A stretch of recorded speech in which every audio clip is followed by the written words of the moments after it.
waxaan u soo istaagay mudane marooyin waxa laga hadlaayo waa masiir ummadda Soomaaliyeed kan baadiyaha jooga iyo kan magaalada jooga gabadha ariga raacayso iyo wiilka geela la jiro iyo ninka looda raacay intaba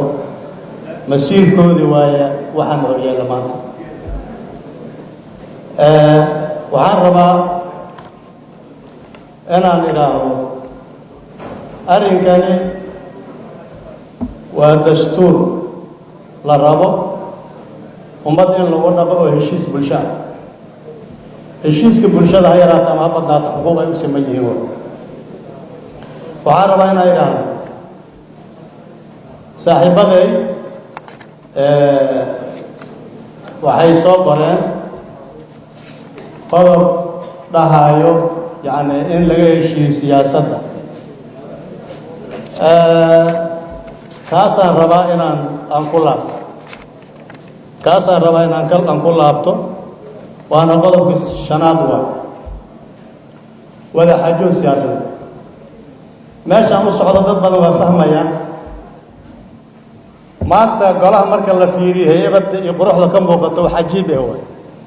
aad ay u qurux badan tahay waxaan rabaa marka heybadaas golayaasha in la ilaaliyo muhiim waay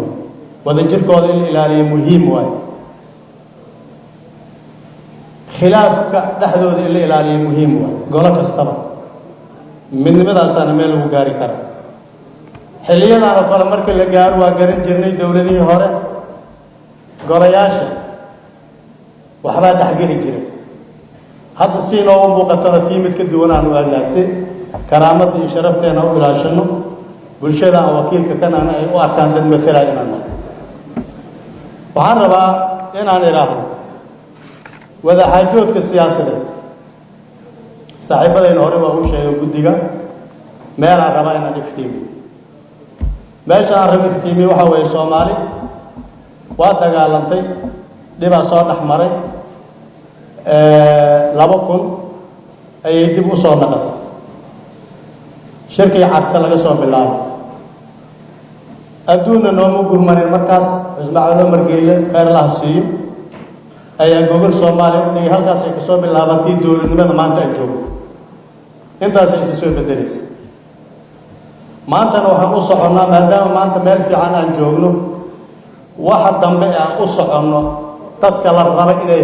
hagaajiyaan inta meesha fadhiya inta laga maqano waxbaa lagu soo heshiiyey shalay wixii shalay lagu soo heshiiyey ma ahayn wax Soomaali intay meel wada fariisatay geed wada fariisatay la xaajooday ma waxa uu soo keenay waa qaanuun la sameeyey oo isbedel badan soo sameeyey qaanuunadii la soo sameeyey isbedelka ah maanta kanuu bedelay kana maanta yaala waxaan rabaa marka kana had u suuqayn haaya oo ku wada joognaa ma ogi beel la fariisato ku soo heshiisa ma jirto marka kana u baahan in la ilaaliyo waxaan rabaa marar badan waxaan maqli jiray meelaan u leexanaya saaxiibada golaha aqalka sare aan in badan ay iga sheegan jireen waa ogahay inay iga sheegan jireen waxay iga sheegan jireen maanta inaan u sheega rabaa iyagoo fadhi macal guddoonkooda adinkana goobjoogaad ka tihi waxa aan ka hadlaana adinka laftiina qaybaa ka tihi waxaan rabaa waxbaa la soo qaybsaday golaha shacabka saan u qaybsanna waa taqaani nin walba intuu leeyahay waa garana waa lagu soo heshiiyey wuxuu ahaa waxaa la yidhi xaq ma ahe waa xal tii aan ogolaanay oo ku joognaa waa ogolna waa Soomaali meel hagaag cid istirisay male cid iga badan cid iga yar aan ma kala garanayo ayada lafteedan arkayaan haddana ogolaanay in sidaas lagu wada socdo si meel Soomaali u gaarto hadda maanta waxaan joognaa meel fiican meeshaas inaan ka sii qaadno annaga looga baahan waxaan rabaa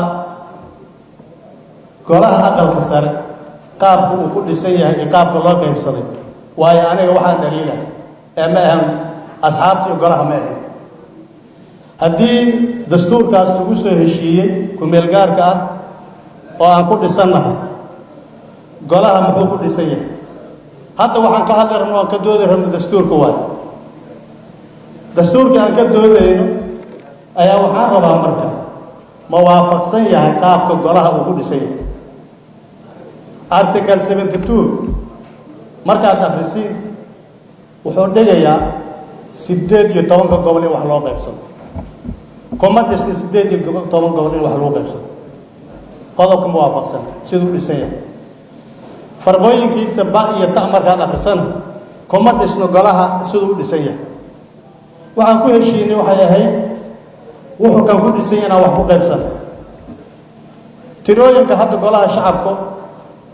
دستور كم بقرأ جودها لما بقرأ طلبات الإنسان وليه لكن جدا ما أجريمين تلقى جروالي قراني والبحث لما قال صاحب ده والله صاحب الله وهو الشهر article 72 إلا وصل دريان ماشي وهذا هذا كأسوق لسان أفرط قضاء وكلا أفرط قضاء وكلا حك هذا يعني قضاء حق قيح يا أو حقيب سذا resource sharing قيب سجا دخل دقالة دلك وأكسر هذا الشيء كاس وحقيب سوا كان كلام حاول أبتهذا الشيء أولها الدولة تدعي دولة الفدرال سوى حقيب سلا أبتهذا الشيء article 54 كان كلام واحد هذا الشيء مقال لباتن بقاله مالية سياسة يكون مالية لبض دولة قبل يدري دولة كما إذا نحدد article 72 سياسة بقاله لبقاله الشيء أو قيم سكله واي أو جهد ويسان قالها أقل كسرة قيد تكسيره وحقيب سيم أو سودر ويسان ما لقي شيء كاس سياسة اللي هو قيبي ما تدخل في اليوم أنت وحقيب سنة وحكلا قاتل ساسوا تدخل في اليوم وحكلا قاتل أنا يوشب وأنا اسمه وشب يا وكيلي أنا ماشي جوي فدي هذا أدي وكيلي أنا مجرد قليل جوتي أيهم باكلا قاتل وعرف أمريكا article 72 waa in lagu soo daraa dooda inta la soo geliyo waa in la soo geliyaa article 72 waa inta lagu soo daraa maamul goboleed laguma qaybsanin haddii maamul goboleed lagu qaybsaday south west 8 ay leedahay ana south west ka soo jeeda beel haddii lagu qaybsaday hal xabaan ku leeyahay mid labaad ku mali konton iyo afar u qaybiyeen shan beelood afarta beelood oo dadaan dilnay leh waxay qaateen min 12 ay lahaayeen oo xoog wax ku qaateen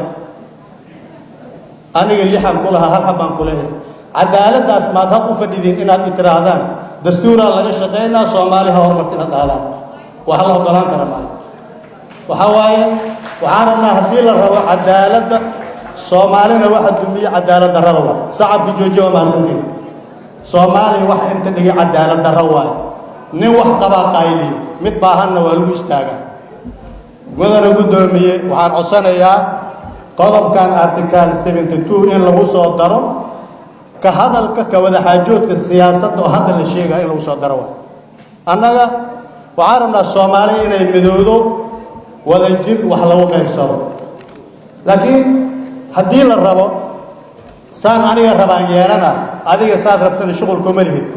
هدي لقوم ولا يجوا كره وعارنا سين الشيء سان دستور كقصة قرن 0.5 كراسة أيلاها